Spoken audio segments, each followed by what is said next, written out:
Assalamualaikum warahmatullahi wabarakatuh. Bismillahirrahmanirrahim. Alhamdulillahi rabbil alamin. Wassalatu wassalamu ala asyrafil anbiya'i wal mursalin wa ala alihi wa sahbihi ajma'in. Allahumma salli wa sallim ala sayyidina Muhammad الفاتح لما أخلق والخاتم لما سبق ناصر الحق بالحق والهادي إلى صراطك المستقيم وعلى آله وصحبه حق قدره ومقداره العظيم في كل لمحة ونفس عدد مواسعه علم الله. اللهم صل على سيدنا محمد طب القلوب ودوائها طب القلوب ودوائها وعافية الأبدان وشفائها ونور الأبصار وضيائها وقوت الأرواح وغذائها وعلى آله وصحبه وسلم في كل لمحة ونفس عدد مواسعه علم الله. سبحانك لا علم لنا إلا ما علمتنا إنك أنت العليم الحكيم. رب اشرح لي صدري ويسر لي أمري واحلل عقدة من لساني يفقه قولي. Allahumma yasir wa la tu'sir bitammin bil khair wa la hawla wa la quwwata illa billahi al-'aliyyil 'azim, amma ba'du. Pertama-tamanya dan buat selama-lamanya, sama-samalah kita merafakkan rasa syukur kita kehadrat Allah Subhanahu wa taala. Kita masih lagi diberi kehidupan, masih lagi diberi nafas oleh Allah Subhanahu wa taala untuk menikmati kehidupan yang fana ini. Dan kita gunakanlah seluruh tenaga kita dan masa kita untuk berbakti kepada agama, berbakti kepada masyarakat, dan berbakti kepada diri pribadi kita sendiri sebagai satu jalan untuk menyelamatkan diri kita yang akan dipertanggungjawabkan di hadapan Allah Subhanahu wa taala apabila kita dijemput nanti dan kita bertemu dengan Allah Subhanahu wa taala. Alhamdulillah, kita telah sampai kepada penghujung Syawal. Kebiasaannya kalau penghujung Syawal ni, apatah lagi hujung minggu, kebanyakan daripada kita akan mengadakan rumah terbuka, berebut-rebut tuan-tuan dan puan. Begitu juga dengan masjid.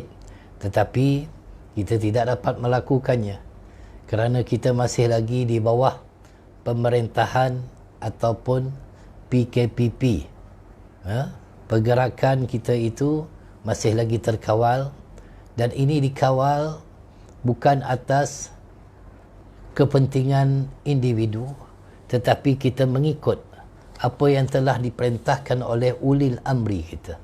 Maka pada malam ini rasanya sangat sesuai untuk kita membicarakan tentang kewajipan mentaati ulil amri, kerana ia berdasarkan daripada Al-Quran sendiri yang menyuruh kita mentaati ulil amri itu bukan saja-saja untuk kita taat kepada ulil amri, tetapi perintah ini datang daripada Allah Subhanahu wa taala sebagaimana firman Allah Subhanahu wa taala, Ya ayyuhalladzina amanu ati'ullaha wa ati'ur rasula ulil amri minkum. Wahai orang-orang yang beriman. Apabila disebut orang-orang yang beriman, orang yang mengucapkan dua kalimah syahadah, iaitu kita. Taatlah kamu kepada Allah yang pertama, dan taatlah kamu kepada Rasulullah sallallahu alaihi wasallam, dan kepada mereka yang berkuasa dari kalangan kamu, ulil amri. Maka perintah daripada ulil amri, sama ada kita suka ataupun tidak suka, wajib untuk kita mentaatinya, apatah lagi dalam menentukan kemaslahatan umat ataupun rakyat di negara kita ini. Maka telah pun disyarahkan oleh Imam Nawawi dalam Syarah Muslim, di mana Ahli Sunnah wal Jamaah telah ijma' mengatakan bahawa seseorang pemerintah itu tidak terpecat jawatannya dengan sebab perbuatan fasik. Maka ini menunjukkan bahawa wajib ijma' ulama' telah mewajibkan kita untuk mentaati ulil amri.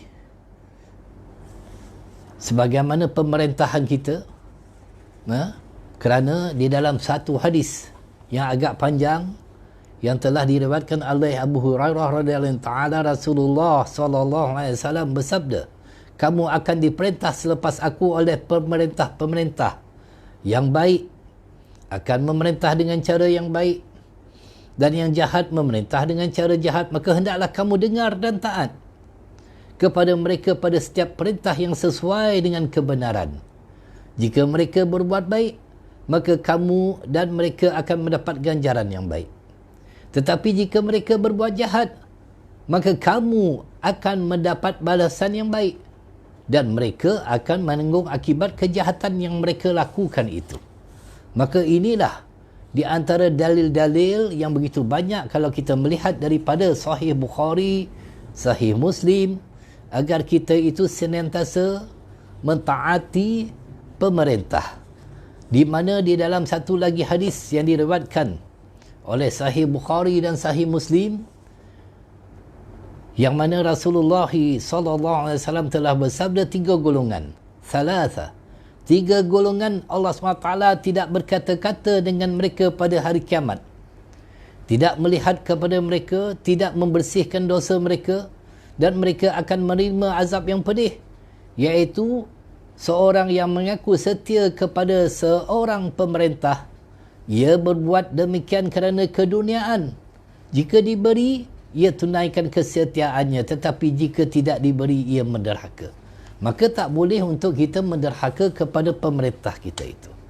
Saya memilih tajuk ini kerana berlaku ketika PKP, kebanyakan ataupun kesemua masjid-masjid kita ditutup. Surau-surau, rumah-rumah ibadat kita ditutup. Jadi ada di antara mereka itu menunjukkan ketidaksukaannya atas apa yang telah dilakukan oleh pemerintah. Ingat tuan-tuan, bahawa dalil daripada Al-Quran yang dibacakan tadi daripada surah An-Nisa, ayat yang ke-59, yang pertamanya kita taat kepada Allah, taat kepada Rasulullah, dan taat kepada ulil amri. Di mana Al-Mawardi ketika mengulas ayat ini mengatakan fafarda alaina ta'ata ulil amri fina.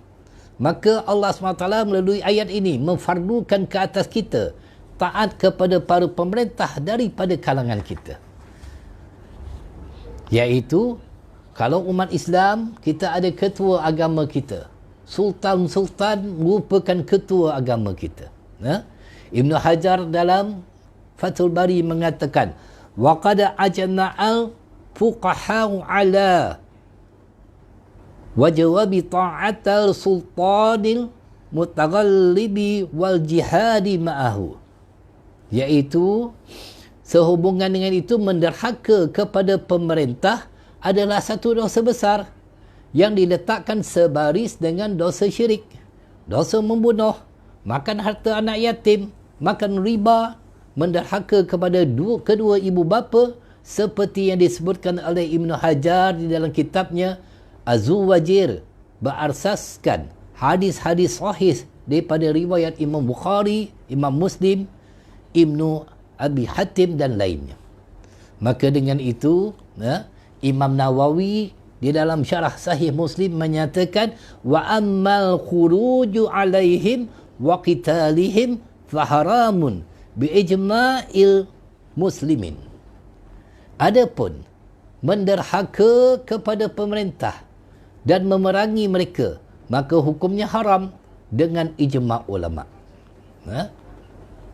Ini merupakan satu kewajipan dan dosa besar bagi mereka itu melanggar perintah yang telah ditetapkan oleh sultan-sultan kita selaku ketua agama. Imam An-Nasai meriwayatkan satu lagi hadis Nabi SAW yang saya nak bawakan pada malam ini, di mana Rasulullah SAW telah bersabda, man kharaja minat ta'iti wa faraqal jama'atin ma taminta jahiliyah. Sesiapa yang keluar dari sempadan taat dan memisahkan diri daripada kumpulan pemerintah, mati ia seperti mati jahilah. Na'udzubillahi min zalik.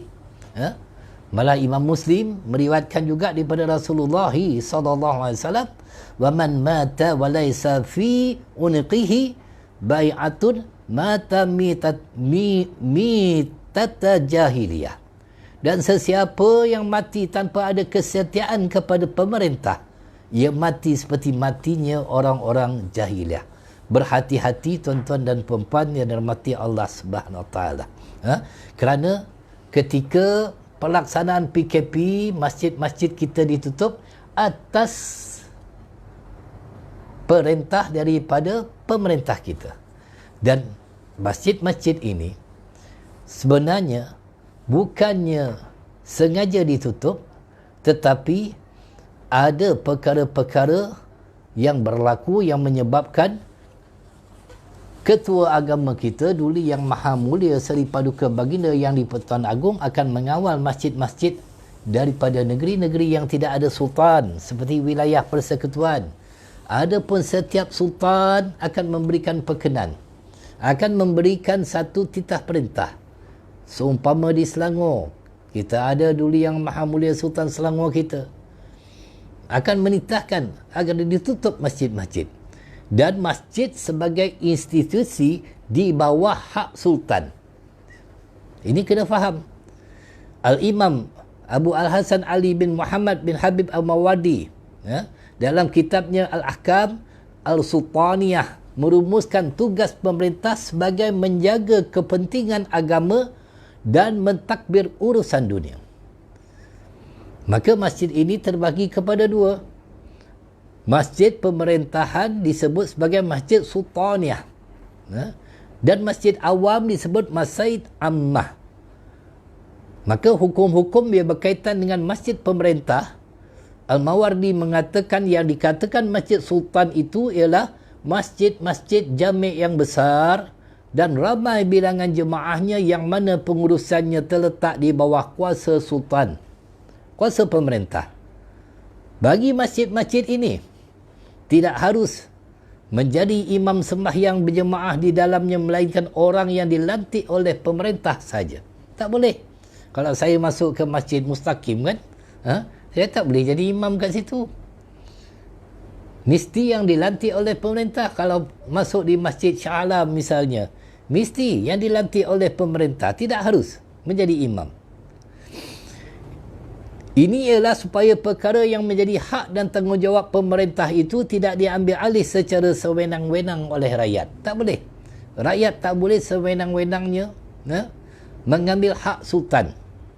Apabila terdapat imam yang dilantik oleh pemerintah dalam sesebuah masjid, maka dialah yang lebih berhak menjadi imam walaupun terdapat orang lain yang lebih alim dan lebih tinggi martabatnya daripada imam rasmi. Walaupun ada orang alim, subhanallah. Yang nak menunjukkan masjid ini di bawah institusi, di bawah hak sultan. Maka dengan itu hak sultan, dia boleh untuk menentukan sama ada dibuka atau tidak masjid. Ditentukan bilangan orang-orang yang boleh sembahyang Jumaat dan sebagainya. Kalau di wilayah persekutuan telah diumumkan baru-baru ini mengikut keluasan kapasiti, keluasan masjid 1/3 saja. Ini akan ditentukan oleh pentadbir masjid, kerana pentadbir masjid mengikut arahan daripada pemerintah. Maka tuan-tuan dan puan-puan yang dirahmati Allah Subhanahu Wa Taala, sangat-sangat tidak baik ataupun sangat-sangat tidak betul kalau ada orang mempertikaikan urusan yang dilakukan oleh pentadbir masjid yang telah menentukan bilangan ahli jemaah yang boleh hadir. Seumpama di Selangor, sebelum ini 40 orang, masjid-masjid yang zon hijau. Sekarang telah naik kepada 150. Masjid Shah Alam telah naik sampai kepada 250 orang. Ini ketentuan daripada pemerintah, wajib untuk kita taat berdasarkan kepada jemputan. Mereka yang dapat jemputan, maka mereka itulah yang berhak untuk menghadirnya. Maka dengan itu mereka yang tidak mendapat jemputan, jangan risau. Jangan risau. Kerana kita tidak akan menanggung dosa itu. Dan boleh menggantikan dengan solat zuhur kalau kita tidak boleh menunaikan solat Jumaat. Dan gugur solat Jumaat itu di saat kita itu tidak mampu. Solat Jumaat ini bagi orang yang mampu. Kita tak mampu kerana kita tidak mendapat jemputan. Maka dengan itu ketetapan ini telah dilakukan oleh ulil amri yang bertanggungjawab melaksanakan langkah-langkah pencegahan yang terbaik demi menjaga kemaslahatan umum bertetapan dengan kaedah usul fiqh. Darul maqasidil muqaddamun ala jalbil masalih. Menghindarkan perkara yang membawa kerosakan adalah lebih utama dari mendapatkan kebaikan. Betul, kita pergi semayang mendapat kebaikan, tetapi menghindarkan kemudaratan itu lebih utama. Lebih utama lagi kalau ramai diberikan, akan berlaku kesesakan dan sebagainya. Maka saya pilih tajuk ini untuk mengingatkan kepada terutamanya umat Islam di saat tibanya hari Jumaat. Kerana ada di antara mereka itu beristihad sendiri. Mereka tak boleh masuk ke dalam masjid. Masya Allah, tabarakallah. Kerana tidak disinaraikan ataupun tidak membuat pendaftaran terlebih dahulu. Sebagaimana yang telah ditentukan oleh pihak masjid. Maka mereka itu marah-marah. Mereka itu nak menunjukkan keegoan dan sebagainya. Malah berlaku tuan-tuan dan puan-puan yang dirahmati Allah Subhanahu wa taala di Masjid Ar-Rahimah Kampung Pandan yang berdekatan dengan kediaman saya. Pada hari pertama dibuka masjid 1/3. Ada di antara mereka tu tak dapat masuk tapi dia semayang di luar pagar beramai-ramai yang memisahkan antara dirinya dengan jemaah di belakang tembok. Kalau tak boleh masuk, lebih baik kita balik di rumah sembahyang zuhur. Jangan kita ijtihad sendiri. Kerana apabila nak masuk ke dalam masjid, yang pertamanya mesti daftar warga negara. Kemudiannya suhu badan kita itu akan ditentukan, tidak melebihi berapa dan sebagainya, baru dibenarkan masuk, membawa sejadah dan sebagainya. Ini ketentuan ini bukan suka-suka pihak masjid nak buat, tidak. Malah semalam Masya Allah tabarakallah, saya mengambil kesempatan juga mengucapkan jutaan terima kasih kepada pihak pentadbir Masjid Mustaqim Ampang, kerana semalam saya telah diizinkan oleh Allah SWT mendapat jemputan daripada masjid untuk menunaikan solat Jumaat semalam. Jadi kita melihat ada di antara mereka itu yang tidak dijemput, mula marah-marah dan sebagainya. Ini sangat-sangat tidak patut. Kerana bukan mudah untuk mengawal, tuan-tuan. Pihak pentadbir masjid melakukan itu bukan suka-suka, tetapi atas arahan pemerintah, atas arahan hak sultan. Mereka itu telah mengutamakan hak sultan. Maka kita wajib taat. Wajib taat atas aturan yang telah diadakan ataupun dilakukan oleh pihak masjid. Sangat-sangat tidak betul. Di mana umat Islam mempertikaikan kenapa masjid tidak dibuka dan sebagainya. Kenapa dijarakkan 1 meter dan sebagainya. Kenapa kami tidak dibenarkan masuk. Harus faham. Ini urusan daripada pemerintah dan masjid di bawah hak sultan. Kerana apabila dikatakan masjid sultaniyah ialah masjid-masjid yang pengurusannya terletak di bawah tanggungjawab pemerintah. Maka wajib kita akur. Perkataan sultan yang digunakan oleh Al-Mawardi bermaksud pemerintah sama ada dipanggil sultan, raja, presiden, siapa saja yang menjadi waliul amri kepada umat Islam. Maka wajib umat Islam untuk patuh. Apabila dikatakan wajib, kalau tidak patuh, hukumnya haram. Kerana hukum ini terbagi kepada 5. Wajib, sunat, haram. makruh, harus. Wajib, apabila dikatakan wajib, perkara yang wajib seumpama solat, wajib. Solat 5 waktu sehari semalam, itu wajib. Berpuasa pada bulan Ramadan bagi orang yang mampu, itu wajib. Mengeluarkan zakat bagi orang yang mampu, itu wajib. Mengerjakan fardu haji bagi orang yang mampu, itu wajib. Tetapi kalau dia meninggalkan kewajipan ini, mengingkari kewajipan ini, hukumnya berdosa besar. Ingat, orang yang mengingkari pemerintah ini, hukumnya berdosa besar walaupun dia nak pergi semayang. Walaupun dia nak pergi semayang, tuan-tuan. Tapi mereka itu telah ingkar kepada pemerintahan. Hukumnya berdosa besar. Jangan ingat rasa buat baik dah okey dah. Itu kena jaga-jaga tu. Maka dengan itu, setiap masjid itu akan ada ahli jawatan kuasanya yang dilantik oleh sultan. Mereka ini adalah lantikan daripada sultan. Jangan main-main. Wajib untuk kita mentaati mereka yang dilantik oleh sultan. Dalam satu hadis riwayat Imam Muslim, bagi siapa yang memecahkan perpaduan ini, buat huru-hara, buat kacau dan sebagainya, di mana Rasulullah bersabda, satakunu hanatun wa hanatun, faman arada an yufarriqu amra hadzal ummati wa hi jami'un fadiribu bisayfi ka'anna man kana. Akan wujud keadaan kacau bilau di kalangan umat Islam, maka barang siapa yang memecah belahkan perpaduan umat ini, hendaklah ia dipancung dengan pedang tanpa mengira siapakah orangnya. Jangan pecah belahkan umat. Jangan buat kacau bilau, apatah lagi di rumah Allah. Itu bagi orang yang mengangkat senjata, tetapi kita tak sampailah umat Islam ini mengangkat senjata dalam cuma suara-suara sumbang saja. Maka masjid ini adalah tempat perpaduan umat Islam. Tempat perpaduan umat Islam yang ditentukan oleh sultan ataupun pemerintah. Jadi wajib untuk kita meraihkan hak pemerintah sebagai asas kekuatan umat.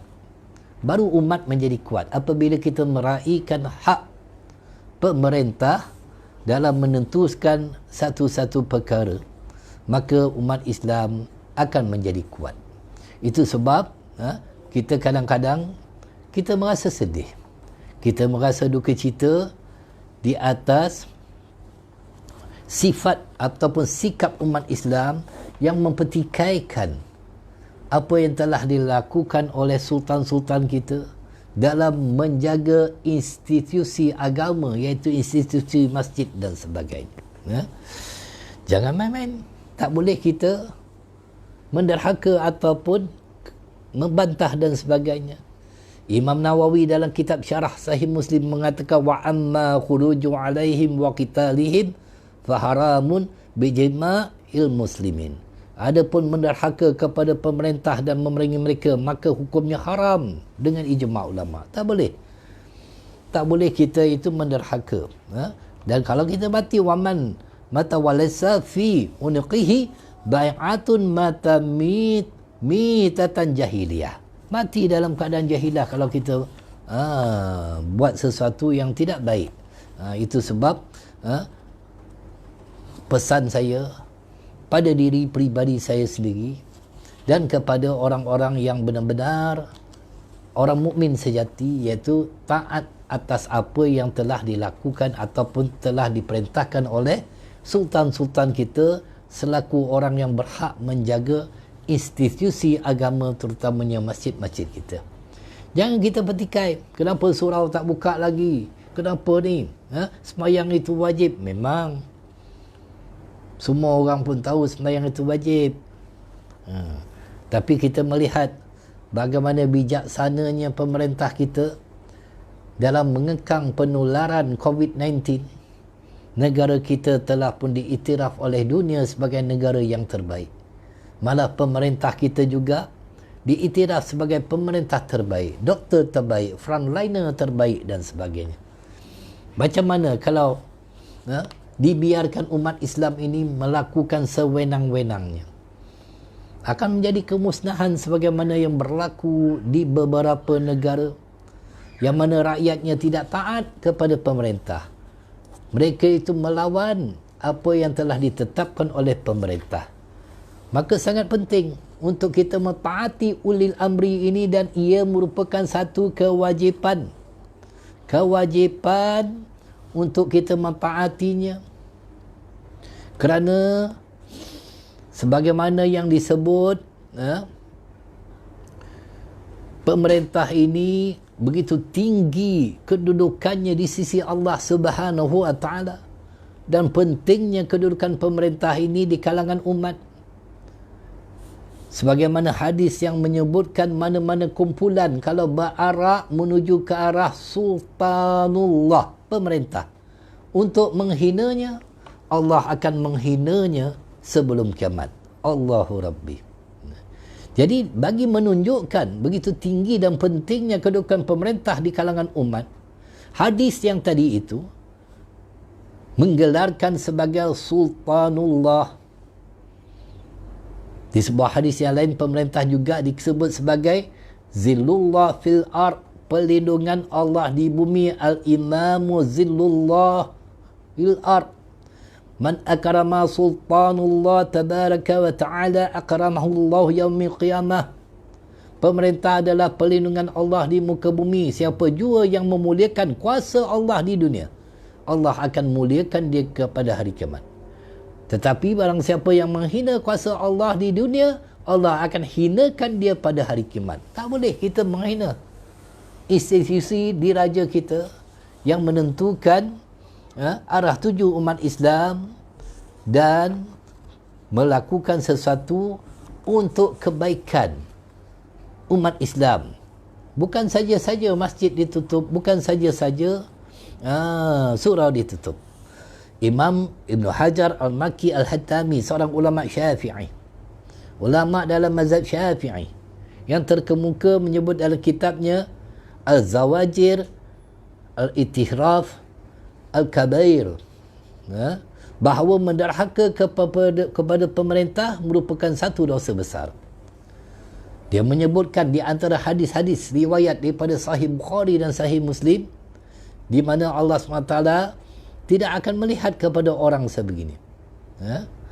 Tiga golongan yang Allah Subhanahu Wa Taala tidak berkata-kata dengan mereka pada hari kiamat, tidak melihat kepada mereka, tidak membersihkan dosa mereka, dan mereka akan menerima azab yang pedih. Seorang yang mengaku setia kepada seorang pemerintah, ia berbuat demikian kerana keduniaan. Jika ia diberi, ia tunaikan kesetiaan, tetapi jika tidak diberi, ia menderhaka.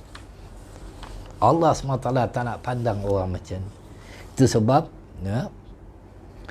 dalam satu lagi hadis riwayat Al-Bazar menyebutkan, mana-mana kumpulan manusia berarak ke arah sultan dengan tujuan merendahkannya, maka mereka akan dihina oleh Allah sebelum hari kiamat. Memang tidak ada umat Islam di negara kita itu melakukan perarakan membantah apa yang telah dititahkan oleh sultan. Sebab mereka takut. Cubalah berarak, nak kena tangkap, nak kena ISA, nak kena SOSMA. Jangan main-main. Itu sebab bagus pemerintah kita itu tegas dalam mengawal keadaan. Itu sebab kita mesti duduk dalam jemaah, bersatu padu. Sebagaimana menyebutkan, yadullahi ma'al jama'ati wasyaitanu ma'a man khalafa yarqadu. Pertolongan Allah dengan jemaah, kumpulan umat yang bersatu dengan pemerintah,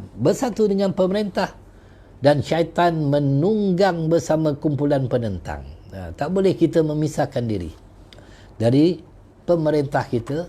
Wajib untuk kita mentaatinya, kerana ia merupakan sesuatu perintah daripada Allah SWT.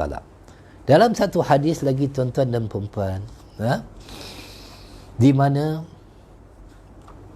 disebutkan Rasulullah sallallahu alaihi wasallam bersabda, man arada an yasaha li dhil sultanin fala yubdihi lahu alaniyatan walakin liyakhudh biyadihi fayukhliwa bihi fa in qabila minhu fazaka wa illa faqad adda alladhi alaih.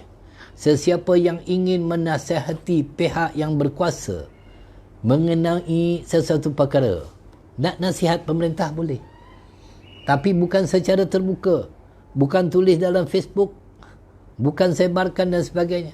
Maka janganlah ia menyampaikan secara terang-terangan, tetapi hendaklah ia memegang tangannya dan menyampaikan nasihatnya secara bersendirian. Sekiranya nasihat itu diterima, maka itulah yang baik. Tetapi sekiranya tidak diterima, maka ia pemberi nasihat dikira telah melaksanakan tanggungjawabnya. Itu cara untuk kita menasihati pemimpin. Tak boleh untuk kita secara terang-terang kita bercakap atas masjid, kita bercakap atas surau. Kalau dulu kan mereka yang mempertikaikan apa yang dibuat oleh pemerintah, oleh sultan dan sebagainya, tak boleh kita bercakap secara terang-terangan. Hendaklah kita itu ada caranya, dan kewajipan dan cara menegur pemerintah ini, taat kepada pemerintah tidak menghalang mana-mana pihak daripada memberikan pandangan, nasihat serta teguran terhadap golongan yang memerintah. Malahan ini merupakan dituntut oleh Islam walau bagaimanapun. Ada syarat-syaratnya. Harus diingat bahawa setiap kewajipan dalam Islam mesti dilakukan mengikut kaedah dan peraturan yang telah ditetapkan oleh syarak. Contohnya, solat, ia mesti ditunaikan mengikut rukun dan syarat yang ditetapkan. Mengerjakan solat tanpa mengikut cara yang telah ditetapkan oleh syarak bukan saja tidak sah, tetapi ia juga merupakan satu dosa. Itu sebab jangan main-main semayang. Kita tak dapat masuk semayang Jumaat, kita semayang kat luar, memisahkan diri. Kita marah pula, kita istihad sendiri. Jangan. Kita nampak macam baik, takut-takut kita mengundang dosa besar. Demikianlah halnya dengan tanggungjawab menegur pemerintah yang termasuk dalam kewajipan amal ma'ruf nahi munkar dalam Islam, di mana Imam Al-Ghazali rahimahullah ta'ala menyebutkan kewajipan, membagikan kewajipan amal ma'ruf ini kepada 5 peringkat. Yang pertama, takrif, memberitahu. Kedua, menasihati dengan kata-kata yang lembut. Ketiga, menggunakan kata-kata yang keras. Keempat, mencegah dengan kekuatan. Dan kelima, menggunakan cara ugutan. Menurut Imam Al-Ghazali, apa yang harus dilakukan terhadap golongan pemerintah ialah 2 peringkat teratas saja, iaitu takrif, memberitahu, dan menasihati dengan kata-kata yang lembut. Kata-kata yang lembut. Itu sebab baginda Nabi SAW menyebutkan hendaklah memegang tangannya. Ini bukan tugas rakyat, tuan-tuan. Kerana setiap sultan, dia ada penasihatnya. Mereka ada orang yang telah dilantik untuk memberi nasihat. Kalau dulu kita masih ingat lagi penasihat di Istana Negara, iaitu almarhum salah seorang ulama kita, Datuk Dr. Allahyarham Datuk Dr. Hasanuddin Al-Hafiz rahimahullah ta'ala. Dia merupakan penasihat sultan. Bukan calang-calang orang boleh jadi penasihat sultan, tuan-tuan. Mesti ada orang ada ilmu. Bukan kita. Itu sebab wajib untuk kita mentaati apa saja yang telah dilakukan oleh pemerintah kita itu, dan inilah yang dikatakan kewajipan mentaati ulil amri. Kerana ia berdasarkan kepada prinsip maqasid syariah untuk menyelamatkan nyawa umat Islam, untuk menyelamatkan dan sebagainya. Tapi alhamdulillah, apabila sebelum ini, sebagaimana titah daripada dulu yang maha mulia Sultan Selangor telah mengatakan masjid hendaklah ditutup sehingga 30 Jun. Sekarang belum 30 Jun lagi. Jadi ada orang yang memainkan peranan menasihati, memberi taklimat dan sebagainya. Alhamdulillah, masjid kita mula dibuka. daripada 40 orang naik kepada 150 orang. Dan kita terus berdoalah tuan-tuan, berdoalah banyak-banyak kepada Allah Subhanahu Wa Taala agar lebih ramai lagi akan kembali seperti normal, seperti biasa, dan boleh kita menyampaikan kuliah, pengajian, majlis-majlis ilmu di masjid-masjid dan sebagainya. Hari ini belum boleh lagi, cuma wilayah yang boleh. Selangor belum boleh lagi. Jadi kalau wilayah boleh, Selangor belum boleh lagi, jangan kita bertikai. Kerana di Selangor di bawah kuasa Sultan. Selagi Sultan belum memberi izin, tidak boleh kita ingkar dan melakukannya. Adapun di wilayah telah pun diumumkan, telah diberi izin kuliah maghrib, di antara maghrib dan isyak, kuliah subuh sekitar 20 ke 30 minit, tidak ada jamuan makan, hendaklah menjaga SOP dan sebagainya. Itu semua wajib untuk kita mentaatinya. Jangan kita suka-suka untuk mempertikaikan apa yang telah dibuat oleh pemerintah kita, kerana setiap perbuatannya itu mengandungi hikmah yang kita tidak nampak. Kalau dulu ramai orang pertikai, sekarang baru orang nampak tuan-tuan. Keputusan yang telah pun diambil oleh kerajaan itu merupakan keputusan yang begitu tepat sekali, sehingga kan telah menyelamatkan banyak nyawa, telah menyelamatkan nyawa umat Islam di negara kita ini daripada terkena wabak COVID-19 dan sebagainya. Itu sebab pentingnya untuk kita apabila sampai kepada pemerintah itu, selagi tidak kepada maksiat, kerana ada sempadan juga taat kepada pemerintah. Kerana daripada hadis Nabi SAW menyebutkan, la ta'ata li makhlukin fi ma'siyatil khaliqin. Tiada taat kepada makhluk kepada perintah maksiat kepada Al-Khaliq. Kalau perintah itu kepada kemaksiatan, maka tidak wajib untuk kita mengikutnya. Tetapi ini merupakan sesuatu tanggungjawab ulil amri untuk menyelamatkan umat Islam. Untuk menyelamatkan umat Islam daripada terkena wabak dan sebagainya, maka diperhalusi, dibuat musyawarah dan sebagainya sebagai satu jalan. Dan pihak masjid juga, Masya Allah, Tabarakallah, kita melihat pentadbir masjid, mereka itu bertungkus lumus. Malam saya sempat melihat di Masjid Mustaqim. Bukan mudah tuan-tuan, mereka nak duduk di sana, tunggu orang daftar seorang-seorang dan sebagainya, nak jaga dan sebagainya. Allah, itu merupakan satu amanah, satu tugas yang mulia yang telah mereka lakukan. Setiap masjid telah melakukan satu tugas yang mulia, kerana mereka mentaati apa yang telah digariskan oleh pemerintah kita. Dalam satu hadis, Nabi SAW menyuruh kita, taatlah kepada pemerintah, ati'u amara'akum mahma kana. Taatlah kepada pemerintah kamu bagaimana keadaannya. Fa'in amarukum bisyai'in mimma ji'tukum bihi fa'innahum yukharuna alaihi wa tukharuna bi ta'atihim wa in amrukum bi syai'in mimma lam atikum bihi fa innahu alaihim wa antum minhu bura'a. Sekiranya mereka memerintah kamu dengan perintah yang sesuai dengan ajaranku, maka mereka akan diberi pahala. Dan kamu juga akan diberi pahala kerana mentaati mereka. Dapat pahala kita taat kepada pemerintah. Jangan main-main. Tapi kalau tak taat, hukumnya berdosa besar bagi mereka yang ingkar. Tetapi sekiranya mereka memerintahkan kamu dengan perintah yang tidak sesuai dengan ajaranku, maka dosanya ditanggung oleh mereka, sedangkan kamu terselamat pada dosa. Kita tak tanggung dosa. Jadi akan ada penasihat-penasihat daripada sultan dan sebagainya, bukan urusan kita.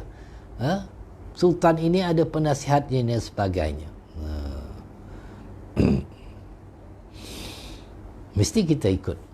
Tak boleh untuk kita melakukan sesuai dengan kehendak kita dalam mentaati pemerintah ini.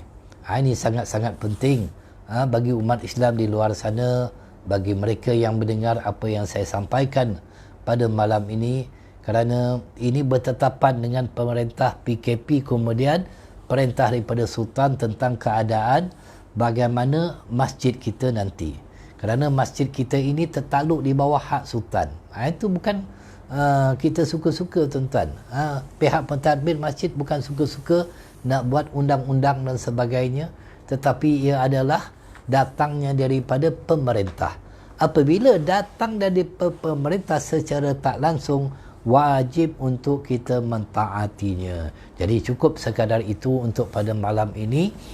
Moga-moga Allah SWT akan mengampunkan dosa kita. Allah SWT akan menghilangkan wabak coronavirus ini di negara kita. Jadi kita mengambil juga peluang ataupun mengambil kesempatan mengucapkan tahniah kepada pucuk pimpinan kita yang telah pun betul-betul lumus, yang telah pun melakukan satu perkara yang drastik yang boleh menyelamatkan umat Islam. Dan terima kasih juga kepada frontliner kita, doktor-doktornya, nurse-nursenya, begitu juga dengan pihak PDRM, ATM, rela yang bekerja. Semalam saya melihat mereka bekerja dengan bersungguh-sungguh secara profesional dan sebagainya, dan ini merupakan satu amanah yang mereka pikul dan mereka pegang betul-betul. Jadi hargailah mereka, tuan-tuan. Jangan pentingkan diri kita, tetapi hendaklah kita melihat masalah ini adalah masalah negara, masalah dunia, dan hendaklah kita mengikut dengan sebenar-benarnya. Jadi kita tutup dengan doa untuk para pemimpin-pemimpin kita, agar Allah SWT membersihkan juga jiwa kita daripada memandang serong kepada pemerintah-pemerintah kita yang telah pun melakukan yang terbaik untuk kita. A'udzubillahi minasyaitanirrajim. Bismillahirrahmanirrahim. Alhamdulillahirabbil alamin. Wassalatu wassalamu ala asyrafil anbiya'i wal mursalin wa ala alihi wa sahbihi ajma'in. Ya Allah, ya Tuhan kami, Engkau perelokkanlah pemerintah, pemimpin orang Islam. Berilah petunjuk kepada mereka dengan keadilan pada rakyat mereka dan kasihan belas kepada mereka. Simpati ke atas mereka, belas kasihan dengan mereka dan penjagaan dengan maslahatan mereka. Jadikanlah kasih mereka kepada rakyat dan jadikanlah kasih rakyat kepada mereka. Berilah petunjuk kepada mereka, bagi jalan Engkau yang lurus, yang betul, dan amalan yang urusan agama Engkau yang teguh. Ya Allah, berlemah lembutlah dengan hamba-Mu, iaitu pemerintah kami. Berilah petunjuk kepadanya untuk kemaslahatan dunia dan akhirat. Jadikanlah kasihnya kepada rakyatnya dan jadikanlah kasih rakyat kepadanya. Ya Allah, berilah rahmat pada dirinya dan negaranya. Peliharalah pengikut-pengikutnya dan askar-askarnya. Bantulah dia mengatasi musuh-musuh agama dan semua penentang-penentang. Dan tunjukkanlah bagi menghapuskan perkara-perkara mungkar, menzahirkan perkara-perkara kebaikan dan jenis-jenis kebaikan. Tambahkan Islam dengan sebabnya menjadi kuat dan muliakanlah rakyat-rakyatnya sebagai kemuliaan yang cemerlang. Ya Allah, perelokkanlah hal ehwal orang-orang Muslim. Murahkanlah harga-harga mereka. Sejahterakanlah mereka di negara-negara mereka. Lansaikan hutang-hutang mereka. Sembuhkan sakit-sakit mereka. Dan bantulah askar-askar mereka. Selamatkanlah orang-orang yang hilang. Bebaskan tawanan mereka. Sembuhkanlah dada-dada hati-hati mereka. Hilangkanlah kemarahan hati-hati mereka. Satukanlah di antara mereka. Jadikanlah dalam hati-hati mereka iman dan hikmah, dan tetapkanlah mereka atas agama cara hidup Rasulullah SAW. Ilhamkan mereka agar mereka menepati janji Engkau yang Engkau janji kepada mereka atasnya. Berilah kemenangan kepada mereka atas musuh Engkau dan musuh mereka, Tuhan yang sebenar, dan jadikanlah kami dalam kalangan mereka. Ya Allah, jadikanlah mereka orang-orang yang menyuruh dengan kebaikan, yang melakukannya dan melarang daripada melakukan kejahatan, yang menjauhi baginya, yang menjaga atas batas-batas engkau, yang melaksanakan akan ketaatan engkau, yang saling berkongsi lagi saling menasihati. Ya Allah, peliharalah mereka pada perkataan-perkataan mereka dan perbuatan-perbuatan mereka. Berkatilah bagi mereka pada semua keadaan mereka. Ya Allah, selamatkanlah negara kami. Selamatkanlah negara kami daripada wabak coronavirus. Selamatkan umat Islam keseluruhannya. Umat Islam khasnya di negara kita dan umat Islam seluruh dunia. Begitu juga kepada rakyat-rakyat ataupun yang bukan Islam. Allahumma salli wa sallim ala Sayyidina Muhammad wa ala ali Muhammad. Rabbana taqabbalna du'a'ana innaka antas samiul alim. Wa tub alaina ya maulana innaka antat tawwabur rahim. Rabbana atina fid dunya hasanah wa fil akhirati hasanah wa qina azaban nar. Wa dakhalna jannata ya abrar ya aziz ya ghafar ya rabbal alamin. Wa sallallahu ala sayyidina Muhammad wa ala alihi wa sahbihi ajma'in. Bi fadli subhanaka rabbil izzati amma yasifun. Wassalamu ala al-mursalin. Walhamdulillahi rabbil alamin. Assalamualaikum warahmatullahi wabarakatuh.